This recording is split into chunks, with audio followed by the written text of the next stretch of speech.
नमस्कार दोस्तों, आइए जानते हैं आज मध्य प्रदेश की बड़ी खबरें। आज की पहली खबर है कि एमपी में फिर महंगा हुआ दूध। एमपी में दूध एक बार फिर महंगा हुआ है। प्रदेश के प्रमुख ब्रांड सांची ने दूध के दाम बढ़ा दिए हैं। प्रति लीटर 2 रुपए की वृद्धि की गई है। कीमतों में यह बढ़ोतरी 7 मई से लागू हो जाएगी। प्रदेश में सांची दूध के दाम 10 महीनों में दूसरी बार बढ़ाए गए हैं। सांची ने पिछले साल जुलाई में दूध के दाम बढ़ाए थे। एक अन्य प्रमुख ब्रांड अमूल भी 6 दिन पहले अपने दूध की कीमत में वृद्धि कर चुका है। अब सांची ब्रांड के भी रेट बढ़ने से खास तौर पर भोपाल के उपभोक्ताओं को तगड़ा झटका लगा है। राजधानी में सबसे ज्यादा सांची दूध बिकता है। यहां रोज करीब 3.5 लाख लीटर सांची दूध की आपूर्ति की जाती है।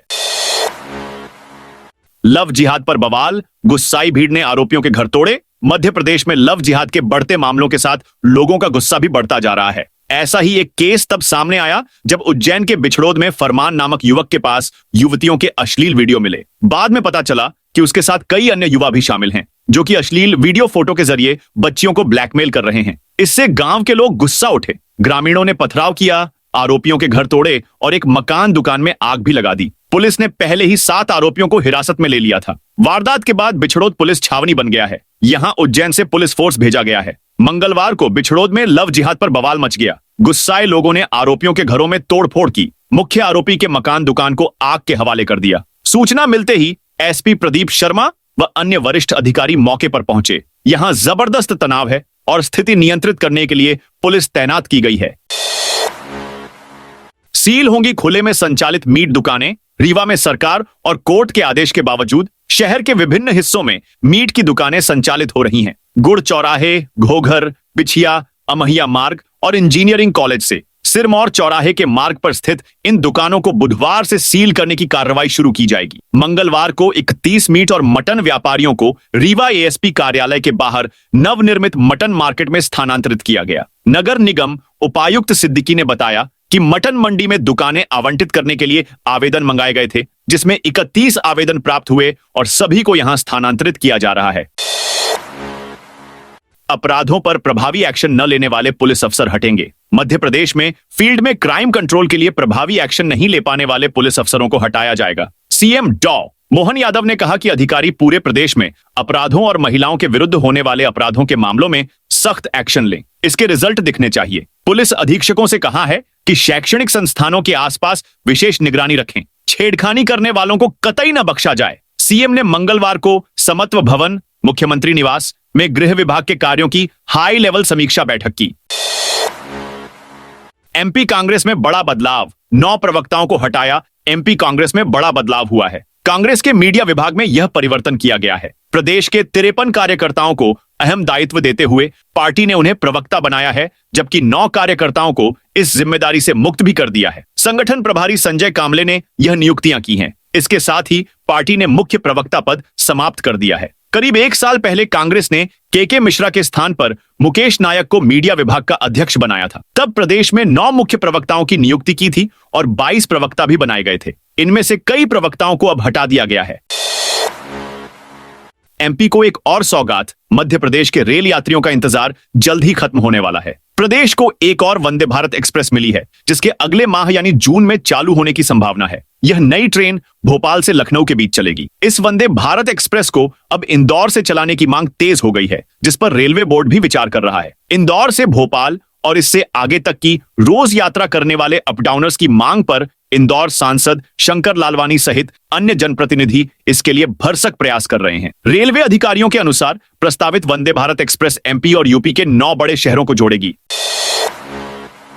सरकारी दफ्तरों में ई व्यवस्था लागू। इंदौर जिले के सभी सरकारी दफ्तरों में कामकाज को ऑनलाइन करने का फैसला किया गया। इसको लेकर कुछ समय से लगातार तैयारियां चल रही थीं। कलेक्टर ने साफ कर दिया कि अब सभी नई फाइलें ई ऑफिस के जरिए ही पेश होंगी। ऑनलाइन काम करने को प्रशासनिक अनियमितता माना जाएगा। कलेक्टर आशीष सिंह ने समय सीमा की बैठक ली। इसमें निगमायुक्त शिवम वर्मा, जिला panchayat CEO Siddharth Jain, smart city के सीईओ दिव्यांग सिंह, अपर collector Gaurav Benal, IDA CEO RP Ahirwar, ADM Roshan Rai व राजेंद्र रघुवंशी प्रमुख रूप से मौजूद थे। सरकार का बड़ा आदेश, मरीजों को दी जाएगी पेंशन। मध्य प्रदेश के 89 आदिवासी ब्लॉकों में सिकल सेल के मरीजों को सरकार पेंशन देने की तैयारी में है। शासन के आदेश पर अफसरों ने स्थानीय स्तर पर योजना को शुरू करने की तैयारी शुरू कर दी है। आदिवासी ब्लॉकों में विशेष शिविर लगाकर सिकल सेल के डिसीज यानी पॉजिटिव मरीजों का दिव्यांग कार्ड बनाने की तैयारी शुरू की है। शासन ने आदिवासी ब्लॉकों के जिले में पत्र भेजकर स्वास्थ्य विभाग और सामाजिक न्याय विभाग से जानकारी मांगी है। कहा गया है कि दिव्यांग कार्ड धारियों में कितने सिकल सेल के मरीज शामिल हैं। सीएमएचओ डॉ ओपी जुगतवत ने जिले मेडिकल ऑफिसर से लिस्ट लेकर पॉजिटिव मरीजों को फोन लगाकर पूछा रहे हैं कि पेंशन का लाभ मिल रहा है या नहीं। सीएमएचओ ने बताया कि सभी सिकल सेल मरीजों के दिव्यांग कार्ड बनाए जाएंगे। एमपी के इन शहरों में बजेंगे हवाई हमले के सायरन। पहलगाम में हुए आतंकी हमले के बाद भारत और पाकिस्तान के बीच टेंशन बढ़ गई है। आतंकवाद को खत्म करने के लिए पीएम नरेंद्र मोदी ने साफ संकेत दे दिए हैं और पाकिस्तान के साथ कई समझौतों को रद्द कर दिया है। हालात काफी नाजुक बने हुए हैं और युद्ध की संभावना बढ़ती जा रही है। इसी बीच कल यानी 7 मई को देश के 244 सिविल डिफेंस जिलों में मॉक ड्रिल की जाएगी। इन 244 जिलों में मध्य प्रदेश के भी 5 जिले शामिल हैं। जो आदेश जारी हुआ है उसके मुताबिक मध्य प्रदेश की राजधानी भोपाल, इंदौर, जबलपुर, ग्वालियर के साथ ही कटनी जिले में 7 मई को मॉक ड्रिल का आयोजन किया जाएगा। बता दें कि देश में पिछली बार ऐसी मॉक ड्रिल 1971 में हुई थी। तब भारत और पाकिस्तान के बीच युद्ध हुआ था और तभी ऐसी मॉक ड्रिल युद्ध के बीच हुई थी।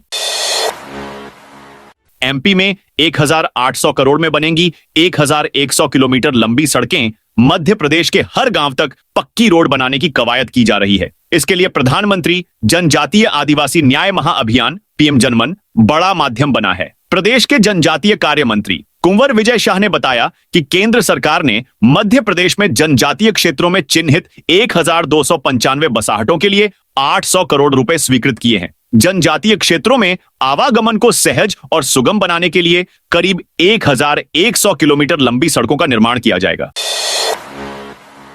मध्य प्रदेश के 33 जिलों में आएगा भयंकर आंधी तूफान। मध्य प्रदेश के कई जिलों में मौसम तेजी से करवट ले रहा है। अरब सागर व बंगाल की खाड़ी से आ रही नमी के कारण शहर का मौसम बिगड़ गया। सुबह आसमान साफ था। इससे सुबह 11:30 पर तापमान 36.2 डिग्री सेल्सियस पर पहुंच गया। तापमान बढ़ने से हवा में मौजूद नमी बादलों में तब्दील हो गई। दोपहर 2 बजे काली घटाएं छा गईं। दोपहर में 46 किलोमीटर प्रति घंटा की गति से आंधी चली। इससे शहर की रफ्तार थम गई। बारिश के कारण दिन के तापमान में गिरावट आई, जिससे मौसम में ठंडक रही। अधिकतम तापमान 36.2 डिग्री सेल्सियस दर्ज हुआ, जो सामान्य से 5.5 डिग्री सेल्सियस कम रहा। 6 मई को आंधी व बारिश की संभावना है। मौसम विभाग ने 3.5 मिलीमीटर बारिश दर्ज की है। मौसम विभाग के मुताबिक इंदौर, देवास, उज्जैन, रतलाम और सीहोर में आकाशीय बिजली गिरने, चमकने के साथ ओलावृष्टि और हवा की गति 80 किलोमीटर प्रति घंटे तक रहने का अनुमान है। इसके साथ ही बिजली के साथ मध्यम गरज के साथ बारिश खंडवा,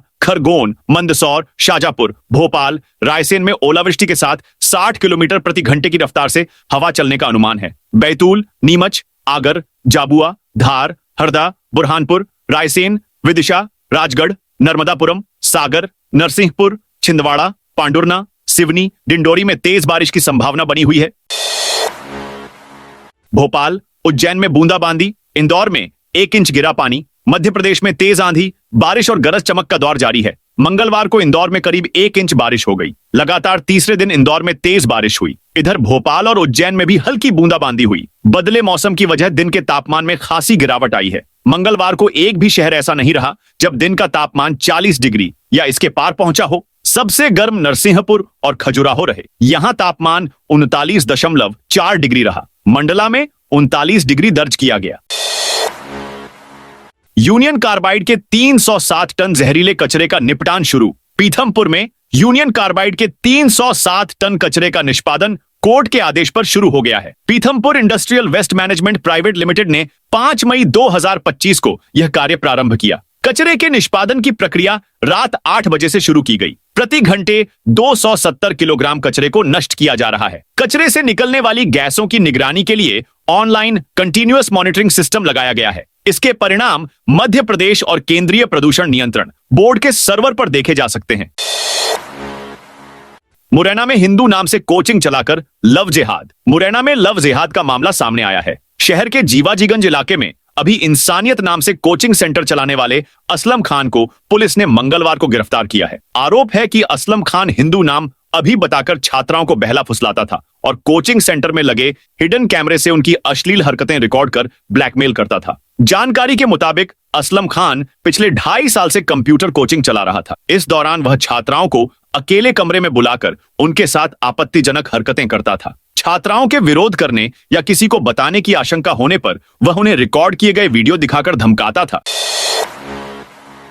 इंदौर में 11 मई को लगेगा महापौर मेघा रोजगार मेला। इंदौर में 11 मई को महापौर मेघा रोजगार मेला का आयोजन किया जाएगा। ये आयोजन दशहरा मैदान पर होगा। सीएम डॉक्टर मोहन यादव इस मेले का शुभारंभ करेंगे। यह आयोजन मध्य प्रदेश राज्य कौशल विकास एवं रोजगार निर्माण बोर्ड MPSSDGB के तकनीकी सहयोग से पूरा होगा। मेला का संचालन सुबह 9 बजे से शाम 5 बजे तक किया जाएगा। मेले का मुख्य उद्देश्य युवाओं को उनके कौशल, योग्यता और रुचि के अनुसार विभिन्न क्षेत्रों में रोजगार के अवसर उपलब्ध कराना है, जिससे वे आत्मनिर्भर बने और राष्ट्र निर्माण में अपनी भूमिका निभा सके। इंदौर कलेक्टर ने बदला चाचा नेहरू अस्पताल का स्वरूप। इंदौर में बच्चों के लिए बने शासकीय चाचा नेहरू अस्पताल का स्वरूप पूरी तरह से बदल गया है। यहां 5.5 करोड़ रुपए में कलेक्टर आशीष सिंह ने अस्पताल का कायाकल्प कराया है। अस्पताल के बाहरी स्वरूप से लेकर रिसेप्शन एरिया और वार्डों को पूरी तरह से मॉडर्न बना दिया गया है। अस्पताल के नए स्वरूप का शुभारंभ 11 मई को सीएम डॉ मोहन यादव करेंगे। यहां बच्चों के लिए अटेंडर सहित उनके पेरेंट्स के लिए भी इंतजाम किए गए हैं। बच्चों के ICU और NICU में आधुनिक उपकरण लगाए गए हैं। कलेक्टर ने बताया कि क्रेडाई ने भी इसमें सहयोग किया है। क्रेडाई प्रेसिडेंट संदीप श्रीवास्तव का कहना है कि कलेक्टर की योजना के साथ हमारे सहयोगियों ने आगे बढ़कर हिस्सा लिया, जिसके चलते काम संपन्न हो पाया है। इंदौर में नगर निगम की अवैध निर्माणों पर कार्रवाई। इंदौर में नगर निगम की टीम ने मंगलवार को 2 अलग अलग जगह कार्रवाई की। कार्रवाई के दौरान बड़ी संख्या में नगर निगम का अमला और पुलिस बल मौजूद रहा। निगम को अवैध निर्माण की शिकायतें मिली थीं, जिसके जांच करने के बाद निगम ने कार्रवाई की। मंगलवार को पहली कार्रवाई जोन 7 के वार्ड 32 में प्लाट नंबर 238 स्कीम नंबर 78 में की गई। यहां पर भवन मालिक राजेश कुमार बनवाल ने 1800 वर्ग फीट में बिना निगम की स्वीकृति के 5 मंजिला बिल्डिंग बना दी।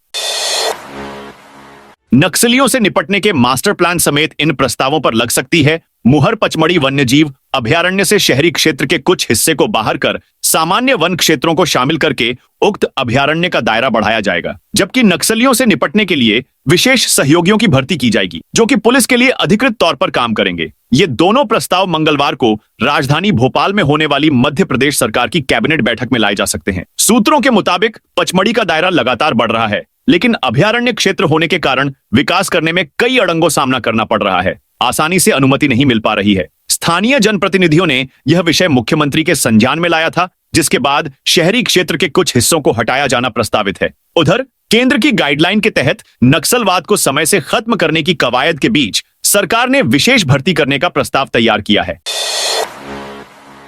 मोहन यादव ने परिणाम जारी किया। शिवपुरी जिले के 3 छात्रों ने प्रदेश में टॉप 10 में स्थान बनाकर जिले का नाम रोशन किया। संस्कार ग्लोबल स्कूल बदरवास के छात्र जगदम्बा यादव ने 492 अंक प्राप्त कर प्रदेश में 9वां स्थान हासिल किया। Chanakya academic public school Kolaras की छात्रा पूर्वी तिवारी और गीता पब्लिक स्कूल शिवपुरी के छात्र प्रिंस धाकड़ ने 491 से 91 अंक प्राप्त कर प्रदेश में 10वां स्थान प्राप्त किया।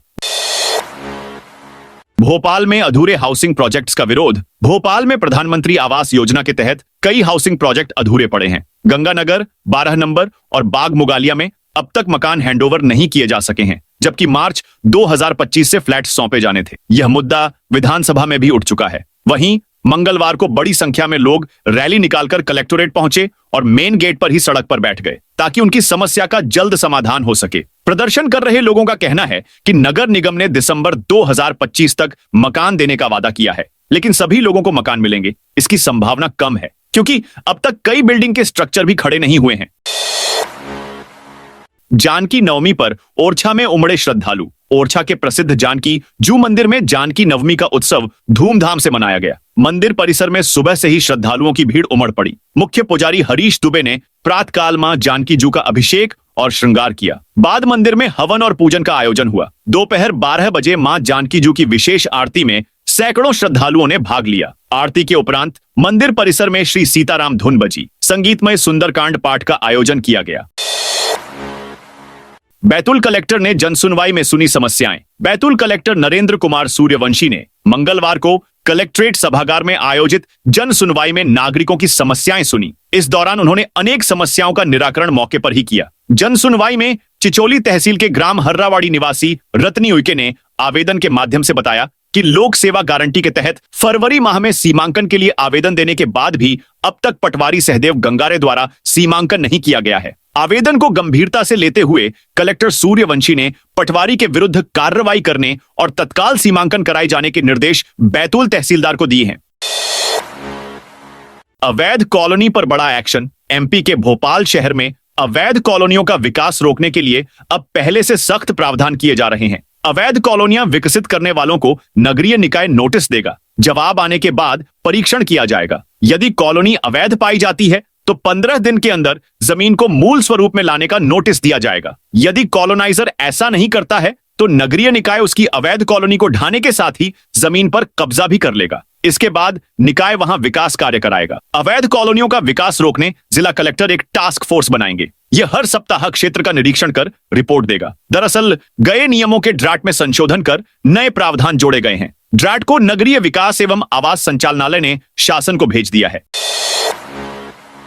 सीएम बोले, हम पढ़ा क्या रहे हमें ही नहीं मालूम। आरएसएस के अखिल भारतीय कार्यकारी मंडल के सदस्य डॉ इंद्रेश कुमार ने कहा कि 1971 के पहले बांग्लादेश और बांग्लादेशी और 1947 के पहले पाकिस्तान और पाकिस्तानी नागरिक नहीं थे। हम सब हिंदुस्तान के और हिंदुस्तानी थे। हम जैसा हिंदुस्तान थे उसमें सत्यवादी और नफरतवादी, हिंसक और कुटिल मानसिकता वाले नहीं थे। वह पहचान हमें ईश्वर ने दी थी। वहीं मुख्यमंत्री डॉ मोहन यादव ने कहा कि हमारी नई राष्ट्रीय शिक्षा नीति लागू होने के पहले यह स्थिति रही है कि सिलेबस के आधार पर हम पढ़ा रहे हैं, हमें ही नहीं मालूम है। शराब दुकान नहीं हटी तो मंडी में नीलामी नहीं होगी। मध्य प्रदेश के मंदसौर में शराब दुकान को लेकर विवाद थमने का नाम नहीं ले रहा है। दलौदा में रिहायशी इलाके से हटाई गई शराब की दुकान को कृषि उपज मंडी के पास स्थानांतरित किया गया, लेकिन अब शराब दुकान को लेकर मंडी व्यापारियों ने आपत्ति जताई है। व्यापारियों ने मंगलवार की दोपहर तहसीलदार अभिषेक चौरसिया को कलेक्टर अदिति गर्ग के नाम झापन सौंपा है। व्यापारियों का कहना है कि मंडी में रोजाना व्यापारी नकदी लेकर आते हैं। करीब 100 महिलाएं भी यहां काम करती हैं। ऐसे में शराब की दुकान यहां होने से चोरी और महिलाओं से छेड़छाड़ की आशंका है। ट्रेन से लापता हुए केंद्रीय मंत्री 162 किलोमीटर दूर मिले। दिल्ली से गोंडवाना एक्सप्रेस में सवार होकर जबलपुर आ रहे केंद्रीय मंत्री जुएल उरांव ट्रेन से रहस्यमय ढंग से गायब हो गए। शनिवार रात हजरत निजामुद्दीन से रवाना हुई ट्रेन में वे आखिरी बार देखे गए। रविवार सुबह दमोह में उनकी बर्थ खाली मिली। खबर मिलते ही हड़कंप मच गया। करीब 3 घंटे तक ट्रेन ट्रैक पर सर्च के बाद वे 162 किलोमीटर दूर सिहोरा स्टेशन पर संपर्क क्रांति एक्सप्रेस के कोच B3 की बर्थ 67 पर मिले। उनके हाथ पैर पर चोट के निशान थे। भोपाल लखनऊ वंदे भारत को इंदौर से चलाने की मांग। इंदौर से लखनऊ के बीच वंदे भारत एक्सप्रेस ट्रेन चलाने की मांग जोर पकड़ती जा रही है। इंदौर के डेली रूटीन यात्री संगठनों ने यह मांग की है। दरअसल भोपाल और लखनऊ के बीच सप्ताह में 6 दिन वंदे भारत एक्सप्रेस चलाने का प्रस्ताव रेलवे के पास विचाराधीन है। कहा जा रहा है कि जून अंत तक यह ट्रेन शुरू हो सकती है। भोपाल से लखनऊ के लिए विचाराधीन वंदे भारत ट्रेन को ही इंदौर से चलाने की मांग की जा रही है। इस मामले को लेकर सांसद शंकर लालवानी का भी कहना है कि रेलवे बोर्ड को इस सुझाव पर गंभीरता से विचार करना चाहिए। बता दें कि भोपाल लखनऊ के बीच लगभग 26 ट्रेनें चलती हैं। इनमें कुछ सुपर फास्ट एक्सप्रेस हैं। इनमें यात्रा का समय 10 से 14 घंटे तक है। नायब तहसीलदार को दौड़ा दौड़ाकर पीटा। मध्य प्रदेश के सीधी जिले से बड़ी खबर सामने आ रही है। यहां एक नायब तहसीलदार पर जानलेवा हमला किया गया है। हमले में नायब तहसीलदार के सिर पर गंभीर चोट आई है और उन्हें अस्पताल में भर्ती कराया गया है। नायब तहसीलदार पर हुए हमले की इस घटना के बाद पुलिस ने आधा दर्जन आरोपियों के खिलाफ मामला दर्ज किया है और आरोपियों की तलाश कर रही है। घटना जिले के रामपुर नैकिन तहसील की है। तो दोस्तों, ये थी आज मध्य प्रदेश की बड़ी खबरें। आप इस वीडियो को कौन से जिले से देख रहे हैं, कमेंट करके बताइए।